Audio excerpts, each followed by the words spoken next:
Back to clean news UP. चलिए देखते हैं उत्तर प्रदेश की 25 फटाफट बड़ी खबरों को। गैस सप्लाई में कटौती से उद्योगों पर मार, कानपुर की सैकड़ों फैक्ट्रियां संकट में। केंद्र सरकार द्वारा पाइप्ड नेचुरल गैस की आपूर्ति में 20% कटौती के फैसले का असर अब उद्योगों पर साफ दिखने लगा है। कानपुर नगर, कानपुर देहात और उन्नाव की बिस्किट, कन्फेक्शनरी, नमकीन, रबर, इंजीनियरिंग, पैकेजिंग और स्टील से जुड़ी करीब 250 से 375 इकाइयां संकट में आ गई हैं। गैस की कमी के कारण उद्योगों ने उत्पादन में 20% तक की कटौती कर दी है। हालात ऐसे हो गए हैं कि कई फैक्ट्रियां अब सप्ताह में सिर्फ 5 दिन ही चलेंगी। वहीं लागत बढ़ने और काम घटने के कारण कई इकाइयों में अस्थायी कर्मचारियों की छटनी भी शुरू हो गई है। डिग्री कॉलेजों में 2270 शिक्षक पदों पर भर्ती जल्द, इकर ट्रांसफर होगा अब ऑनलाइन। आयोजित कार्यक्रम में उच्च शिक्षा निदेशक डॉक्टर बीएल शर्मा ने बड़ी घोषणा की। उन्होंने बताया कि उत्तर प्रदेश के राजकीय और सहायता प्राप्त डिग्री कॉलेजों में कुल 2270 शिक्षकों की भर्ती जल्द की जाएगी। इसमें 1253 पदों के लिए यूपी लोक सेवा आयोग का विज्ञापन जारी हो चुका है, जबकि शेष 1017 पदों पर भर्ती के लिए यूपी शिक्षा सेवा चयन आयोग पूरी तरह तैयार है। इसके साथ ही शिक्षक एकल ट्रांसफर प्रक्रिया अब पूरी तरह ऑनलाइन की जाएगी। लखनऊ जंक्शन पर दृष्टिबाधितों के लिए ब्रेल में स्टेशन नक्शा जारी।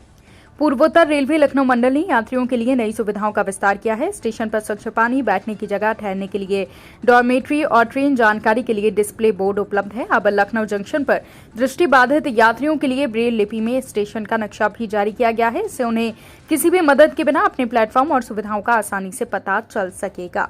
और मंडल रेल प्रबंधक ने ये सुविधा प्रदान कर सभी यात्रियों के लिए स्टेशन को अधिक सुलभ बनाने का कदम उठाया है।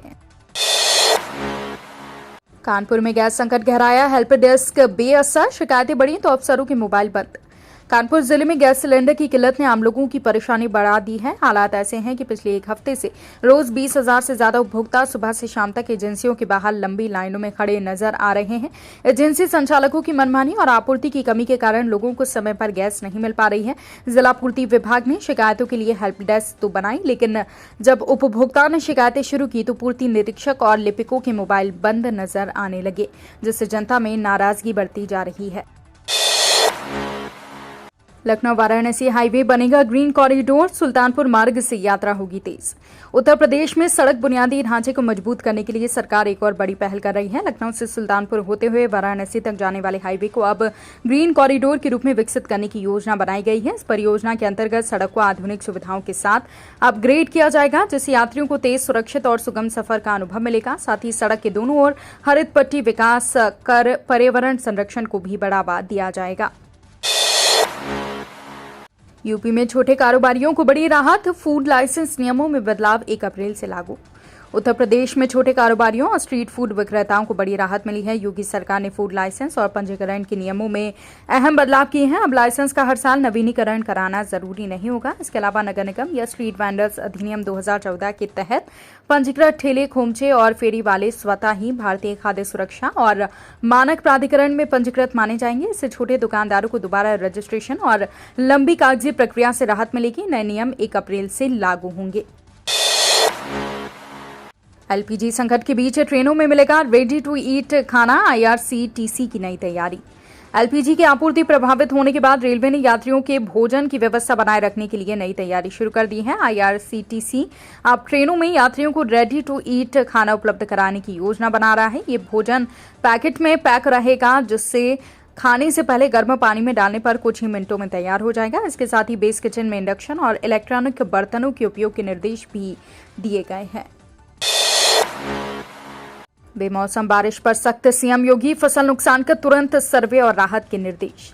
मुख्यमंत्री योगी आदित्यनाथ ने बेमौसम बारिश और आकाशीय बिजली से फसलों को हुए नुकसान का आकलन करने के निर्देश दिए हैं। उन्होंने सभी जिला अधिकारियों और संबंधित अधिकारियों को फील्ड में रहकर किसानों से संवाद और उनकी समस्याओं को सुनने को कहा है। सीएम ने स्पष्ट किया है कि जिन किसानों की फसलें खराब हुई हैं उन्हें नियमानुसार राहत और मुआवजा दिया जाए। साथ ही बारिश, आकाशीय बिजली से हुई जनहानि के मामलों में भी पीड़ित परिवारों को तुरंत आर्थिक सहायता उपलब्ध कराने के निर्देश दिए गए हैं।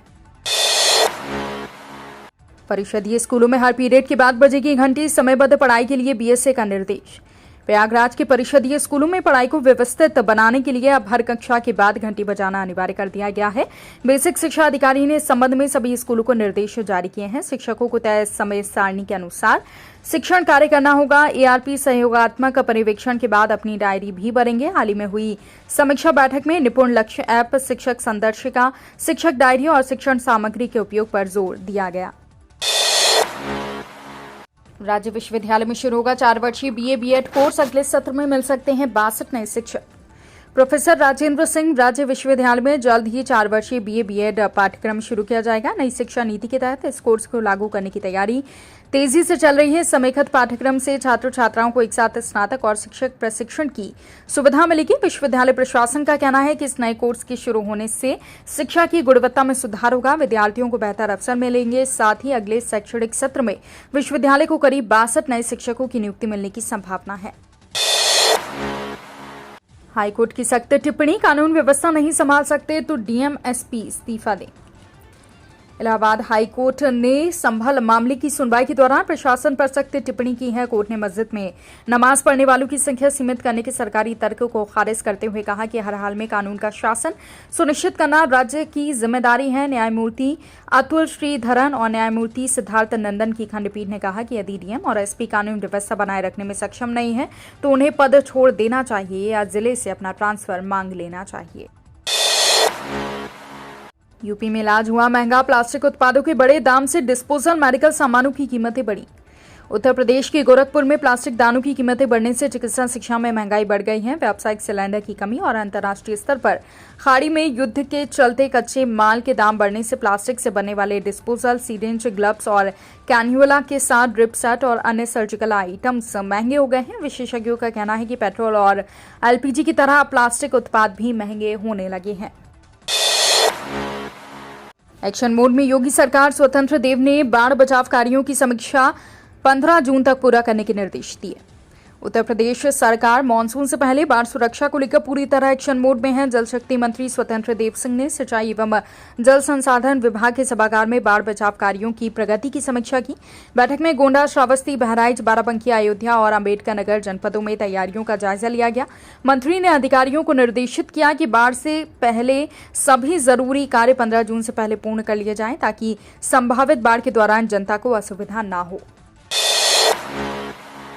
योगी सरकार ने गोरखपुर को दी 20 नई इलेक्ट्रिक बसों की सौगात। अयोध्या और बनारस तक चलेंगी।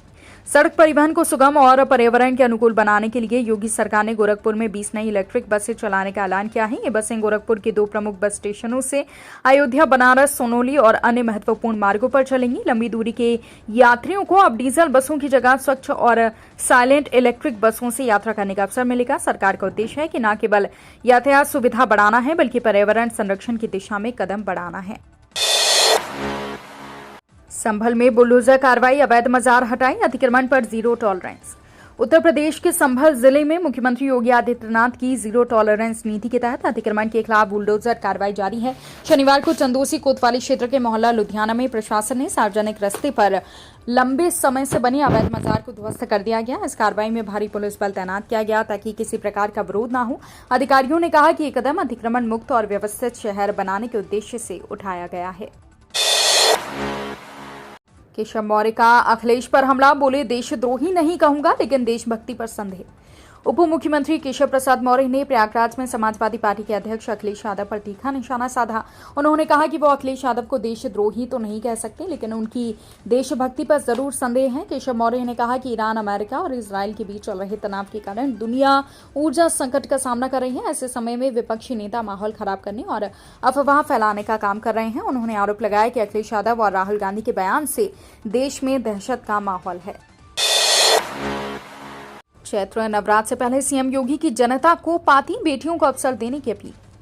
चैत्र नवरात्र से पहले उत्तर प्रदेश के मुख्यमंत्री योगी आदित्यनाथ ने प्रदेशवासियों के नाम एक पाती लिखकर शुभकामनाएं दी हैं। उन्होंने कहा कि नवरात्र का पर्व भक्ति, शक्ति और नव चेतना का संचार करने वाला है। सीएम योगी ने लोगों से अपील की कि जिस तरह नवरात्र में घर घर कन्याओं की पूजन होती है उसी भावना के साथ बेटियों को जीवन में आगे बढ़ने के अवसर दिए जाएं। उन्होंने सनातन नव संवत्सर की भी शुभकामनाएं देते हुए कहा कि पिछले 9 वर्षों में उत्तर प्रदेश ने संकल्प से सिद्धि की गौरवमयी यात्रा तय की है। इमरजेंसी पिल पर सख्त नियम, महीने में 2 बार से ज्यादा इस्तेमाल पर चेतावनी बिना पर्चे की नहीं मिलेगी। इमरजेंसी गर्भ निरोधक गोलियों के बढ़ते इस्तेमाल को देखते हुए स्वास्थ्य नियामकों ने सख्ती की तैयारी शुरू कर दी है। केंद्र सरकार के औषधि तकनीक सलाहकार बोर्ड ने सिफारिश की है कि लेवेनोगेस्ट्रेल आधारित इमरजेंसी पिल के पैकेट पर सख्त चेतावनी लिखी जाए कि इसे महीने में 2 बार से ज्यादा नहीं लिया जाए। साथ ही ये भी बताया जाए ये गोली HIV या अन्य यौन संचारित संक्रमण से सुरक्षा नहीं देती है। यक्ष ऐप पर 24,397 अपराधियों का डेटा दर्ज, एक क्लिक में खुलेगी हिस्ट्री शीटर और गैंग की पूरी कुंडली। वाराणसी रेंज में अपराधियों पर नजर रखने के लिए पुलिस ने यक्ष ऐप पर बड़ा हथियार बना लिया है। इस ऐप पर अब तक 24,397 अपराधियों का सत्यापन कर उनका पूरा रिकॉर्ड दर्ज किया जा चुका है। चंदौली, जौनपुर और गाजीपुर के 3,410 हिस्ट्री शीटर और 419 गैंग के 1,855 बदमाशों की जानकारी ऐप में फीड की गई है। खास बात यह है कि गाजीपुर में सबसे ज्यादा 10,469 अपराधी चिन्हित किए गए हैं। 2027 चुनाव से पहले संजय निषाद का बड़ा बयान, बीजेपी से मांगी हार वाली सीट।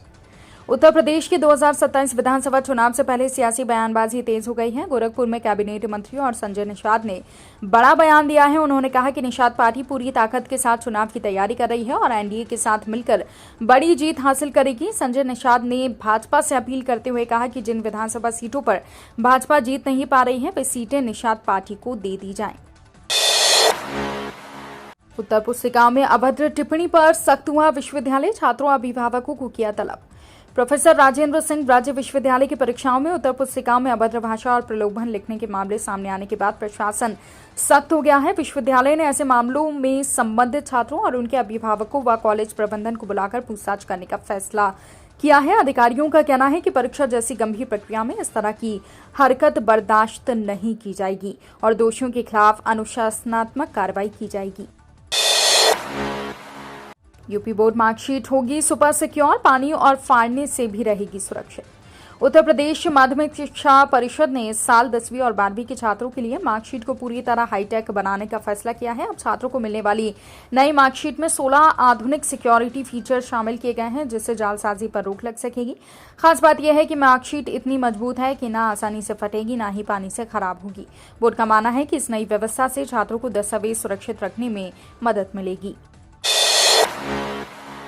एसआई भर्ती परीक्षा के विवादित प्रश्न पर सीएम योगी सख्त, बोले आस्था पर टिप्पणी बर्दाश्त नहीं।